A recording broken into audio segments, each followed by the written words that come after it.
जोहार आप सभी स्टूडेंट्स का आप सभी की YouTube channel Jharkhand math zone पर मैं सिंह चंद्र आप सभी स्टूडेंट्स का स्वागत करता हूं आप सभी की YouTube channel Jharkhand math zone पर।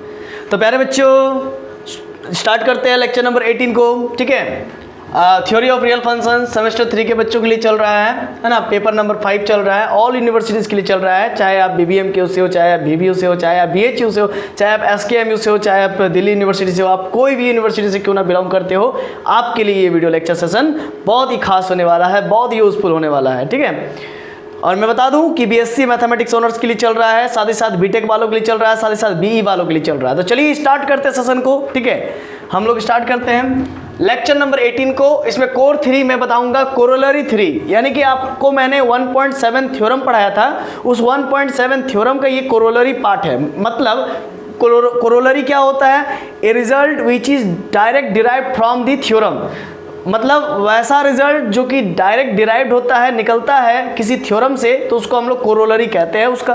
तो कोर 3 क्या है? कोरोलरी 3 है किसका? तो भाई थ्योरम नंबर 1.7 का। तो यहाँ पर हम लोग क्या पढ़ने वाले हैं? स्क्वीज प्रिंसिपल, यानी कि सैंडविच प्रिंसिपल। तो आपने सैंडविच खाया होगा कि नहीं खाया होगा? अगर नहीं खाया होगा तो आज ही बना के खा लीजिएगा। ठीक है, 2 ब्रेड लेना है, स्लाइस ब्रेड, और एक नीचे रखना है, और उसके ऊपर में फिर क्या लगाना है? मक्खन लगाना है। ठीक है, और प्याज काट के लगा देना है, फिर टमाटर काट के लगा देना है, सलाद गाजर वगैरह लगा दीजिए, उसके ऊपर में एक ब्रेड लगा दीजिए, फिर खा लीजिए। यही ना होता है? यही तो होता है सैंडविच, है ना। तो ये होता है सैंडविच। तो सैंडविच थ्योरम भी कुछ इसी प्रकार का बात कहता है। क्या कहता है? कि अगर उसके जैसे कि मान लीजिए कोई फंक्शन है, कोई फंक्शन का लिमिट निकालना है। ठीक है, अब उस फंक्शन का लिमिट निकल नहीं सकता डायरेक्ट, तो उससे जस्ट पहले वाले फंक्शन का लिमिट निकल सकता है, और उसके जस्ट बाद वाले लिमिट फंक्शन का लिमिट निकल सकता है। और दोनों फंक्शन का लिमिट अगर बराबर हो, यानी कि नीचे भी ब्रेड है और ऊपर भी ब्रेड है, समझ रहे ना। तो अगर सेम हो जाए, है ना, मतलब कि उसके पहले वाले फंक्शन का भी लिमिट बराबर हो जाए उसके बाद वाले फंक्शन के लिमिट के, तब हम लोग कहेंगे कि बीच वाला जो फंक्शन है वो भी, उसका भी लिमिट क्या हो जाएगा? सेम हो जाएगा उसके, है ना। देखिए समझिएगा, चलिए समझाते हैं, मजा आएगा। देखिए कहने का मतलब स्क्वीज प्रिंसिपल यानी कि सैंडविच थ्योरम। इसका प्रूफ मैं यहाँ पर नहीं बताने वाला हूँ सर। क्यों? क्योंकि मैंने सेमेस्टर 2 में रियल एनालिसिस में आपको ये चीज़ बता चुका हूँ। ठीक है, वहाँ पर मैं इसका प्रूफ दे चुका हूँ स्क्वीज प्रिंसिपल का। ठीक है, अगर नहीं देखे हैं तो हमारे प्लेलिस्ट में जाइए, सर्च कीजिए और स्क्वीज प्रिंसिपल वगैरह पढ़ लीजिए, हम पूरा कवर कर चुके हैं। तो चलिए आइए स्टार्ट करते हैं। अभी यहाँ पर स्क्वीज प्रिंसिपल के रिजल्ट का इस्तेमाल करके क्वेश्चन सॉल्व किया जाएगा, बस डेट्स ऑल। तो देखिए कोई फंक्शन fx है, कोई फंक्शन hx है, कोई फंक्शन gx है। अब हमको मान लीजिए कि hx का फंक्शन का हमको लिमिट निकालना है। ठीक है, तो मान लीजिए hx फंक्शन मेरा gx फंक्शन से लेस देन है और इक्वल है, और hx फंक्शन मेरा fx फंक्शन से ग्रेटर देन है और इक्वल है। तो उस केस में अगर मान लेते हैं कि फंक्शन f का लिमिट l है एज एक्सटेंस टू a पर, एंड मान लेते हैं कि फंक्शन gx का लिमिट l है एज एक्सटेंस टू a पर, मतलब फंक्शन f का और फंक्शन g का लिमिट l है, दोनों का दोनों लिमिट बराबर है। तो उस केस में क्या होगा? तब क्या होगा? hx का जो बीच वाला जो फंक्शन है उसका भी लिमिट l होगा एज एक्सटेंस टू a पर। तो यही है स्क्वीज प्रिंसिपल, यही है सैंडविच थ्योरम। ठीक है, अब इसी की मदद से चलिए क्वेश्चन बनाते मजा आ जाएगा। इसका क्या फायदा है वो भी हम दिखाएंगे। सपोज कीजिए इसका हमको लिमिट निकालना है, तो इसका अगर लिमिट निकालेंगे तो x का वैल्यू 0 डाल देंगे डायरेक्ट, मैं डायरेक्ट कर रहा हूँ, और साइन लिख करके फिर क्या कर रहा हूँ मैं? 2/0 कर दे रहा हूँ। तो 0 इंटू ये 2/0 एक अनडिफाइंड टर्म आ गया, तो साइन यहाँ पर ये अनडिटर्मिनेंट टर्म आ गया, अनडिटर्मिनेंट टर्म साइन 2/0 यानी कि इन्फिनिटी, साइन इन्फिनिटी आ रहा है। तो साइन इन्फिनिटी का वैल्यू एग्जिस्ट ही नहीं करता है, एग्जिस्ट ही नहीं करता है भाई। तो आप कैसे निकालोगे लिमिट इसका, है ना? इस फंक्शन का लिमिट आप कैसे निकालोगे? इस फंक्शन का लिमिट आप कैसे निकालोगे? बताओ, हो गया ना पंगा। तो इसीलिए हम लोग सैंडविच थ्योरम का इस्तेमाल करते हैं। देखिए सैंडविच थ्योरम इसके लिमिट के बारे में डील करेगा। देखिए हम लोग कुछ नहीं करना है, इस सैंडविच थ्योरम करेगा। ठीक है, देखिए हम लोग क्या जानते हैं? Since we know that, since we know that, देखिए हम लोग को क्या करना है? इसका फंक्शन का, इस फंक्शन का लिमिट निकालना है। तो हम करेंगे क्या? हम इस फंक्शन से छोटा फंक्शन का लिमिट निकाल लेंगे और इस फंक्शन से बड़े फंक्शन का लिमिट निकाल लेंगे। तो सबसे पहले हम लोग ये जानते हैं कि साइन x का जो वैल्यू होता है वो इक्वल टू +1 होता है और इक्वल टू -1 होता है, मतलब साइन एक्स का जो वैल्यू होता है -1 से +1 के बीच में होता है। ये ऑसिलेटिंग करते रहता है इस प्रकार से, है ना। झूला से झूल रहा है बच्चा, एक बार गया बैठाया, फिर उसको धकेल दिया, फिर गया, फिर आया, फिर गया, फिर आया, ठीक है, झूला से झूल रहा है। तो उसी प्रकार से ऑसिलेटिंग कर रहा है, समझ रहे हैं ना। साइन का वैल्यू -1 +1 -1 प्लस, यहाँ पर देखिए ये +1 ये -1, ये रेंज एक्सिस ये डोमेन एक्सिस, ठीक है। मैंने साइन का वैल्यू यहाँ से उठाया, ठीक है, मान लीजिए ये आपका 90 डिग्री, ठीक है, ये मान लीजिए 180 डिग्री, तो साइन 0 पर 0, साइन 90 पर 1, ठीक है 1, ठीक है, फिर साइन 90 आएगा फिर 1 होगा, फिर साइन 90 आएगा फिर 1 होगा, फिर इधर 0 हुआ, फिर साइन -90 पर -1, फिर साइन -90 पर फिर -1। तो ये देखिए बार बार रिपीटिंग करेगा, बार बार रिपीटिंग होगा, +1 और -1, सॉरी ऊपर में +1 नीचे में -1, ये बार बार रिपीटिंग करेगा, बार बार ऑसिलेटिंग करेगा, बार बार ऑसिलेट करेगा, ठीक है। तो ये बात है। हाँ सर समझ गए, बहुत अच्छा, चलिए समझ गए तो अच्छी बात है। अब यहाँ पर देखिए बाबू, साइन एक्स का वैल्यू यहाँ पर ऑसिलेट कर रहा है -1 +1 के बीच में। तो अगर मैं यहाँ पर 2/x कर देता हूँ तो क्या फ़र्क पड़ता है, एंगल ही ना चेंज किया हूँ, तो यहाँ पर एंगल चेंज करने से कोई फर्क थोड़ी पड़ेगा। साइन 2/x का भी वैल्यू तो -1 +1 के बीच में ऑसिलेट करेगा, समझ रहे ना कि नहीं समझ रहे। अब आगे क्या होगा, अब यहाँ पर चूंकि x² है तो बाबू x² से थ्रू आउट मल्टीप्लाई कर दीजिए। तो 1 × x² -1 × x² -x², फिर x² इंटू साइन 2/x, फिर x² इंटू 1 तो x² हो गया, ठीक है। अब मैं दोनों तरफ चारों तरफ लिमिट ले लूँगा, ठीक है। Taking limit on both sides, taking limit on both sides, taking limit on each term of inequality, तो ये इनइक्वालिटी है, इसके सभी टर्म में हम लिमिट ले लेंगे एज x टेंड्स टू 0, ये भी साथ में लेंगे यहाँ पर, चूंकि अच्छा 0 नहीं, हाँ 0 ही बोला था, एज x टेंड्स टू 0 पर लेंगे, ठीक है ना। तो अब ले लेते हैं limit x tends to 0 -x², और ये less than equal to limit x tends to 0 x² sine 2/x, फिर limit x tends to 0 x²। अब आइए यहाँ पर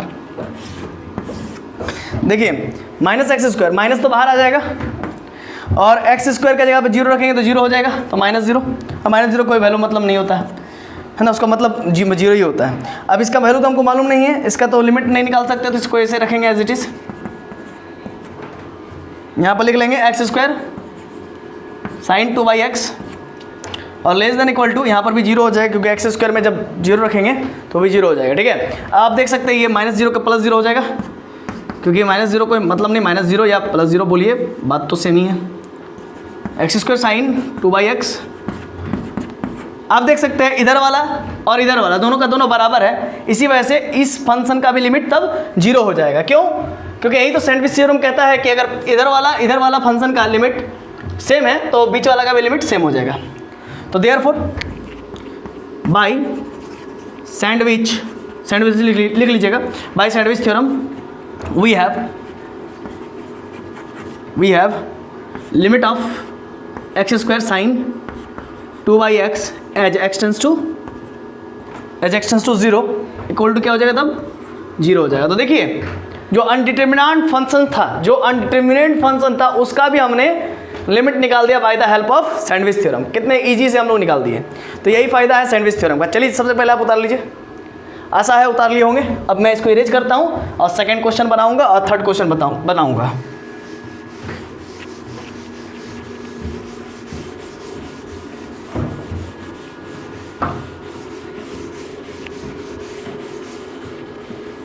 चलिए तो हम लोग सेकंड क्वेश्चन बनाते हैं। एग्जांपल नंबर 2 क्या है? एग्जांपल नंबर 2 में बाबू लिख लेता हूं मैं। देख रहे कितना उटपटांग सा क्वेश्चन दिया हुआ है। अब इसका लिमिट निकालिए, मतलब जो फंक्शन एफ एक्स है उसका लिमिट पूछ रहा है ना। फंक्शन एफ एक्स का लिमिट पूछ रहा है एज एक्स टेंड्स टू 1 पर। तो सिंपली हम लोग क्या करेंगे, taking limit on both sides as X tends to 1 ले लेंगे और टाइमिंग देख लेते पहले। हाँ अभी टाइमिंग तो बहुत है। तो इसका लिमिट निकालना, फंक्शन एफ का लिमिट निकालना एज एक्स टेंस टू 1 पर, ठीक है। तो मैं लिमिट ले लेता हूँ, limit X tends to 1 3, limit X tends to 1 function F X less than equal to limit X tends to 1 2x square plus 4x minus 3।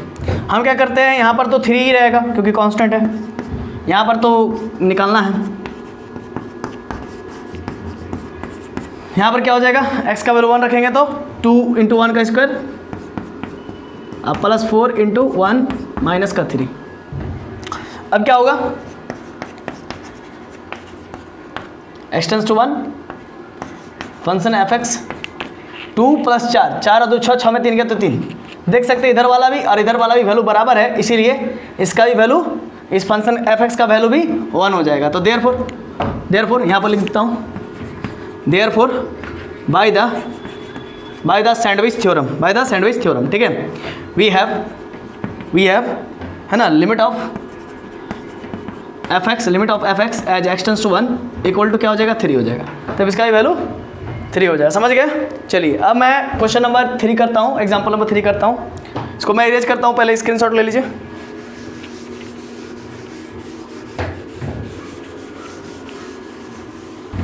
अब क्वेश्चन नंबर 3 करता हूँ, यानी कि एग्जाम्पल नंबर 3 हमको निकालना है लिमिट ऑफ, अच्छा इसका लिमिट निकालना है ना, इसका लिमिट निकालना है, ठीक है।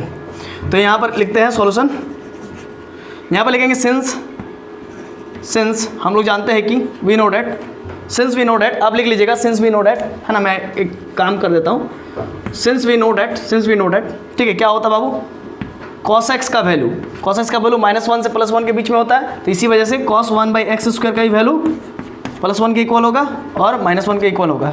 और ये भी क्या होता है, ऑसिलेट करता है साइन की तरह, ठीक है। ये हुआ। अब क्या करेंगे, यहाँ पर चूंकि x⁴ है एक्स्ट्रा में, तो x⁴ थ्रू आउट मल्टीप्लाई कर देंगे,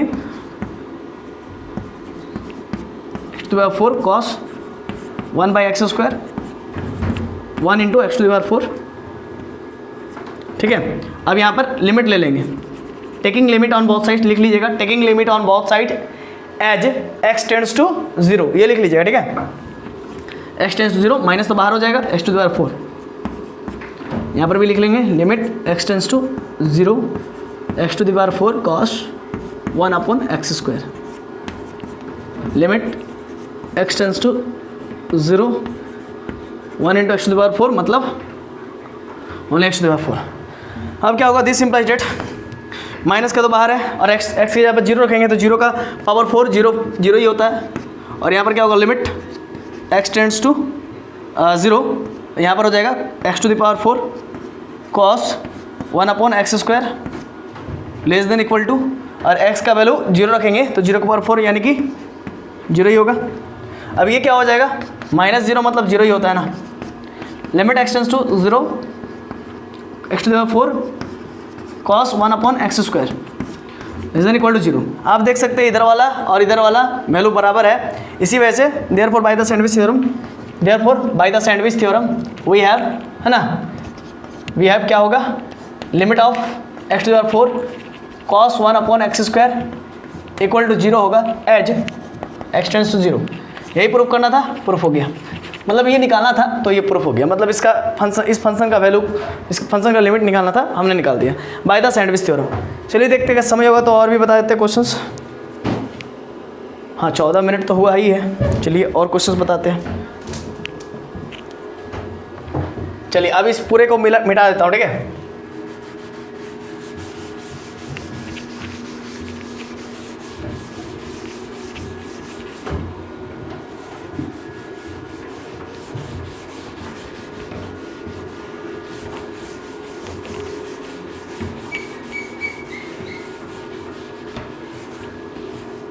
इरेज हुआ।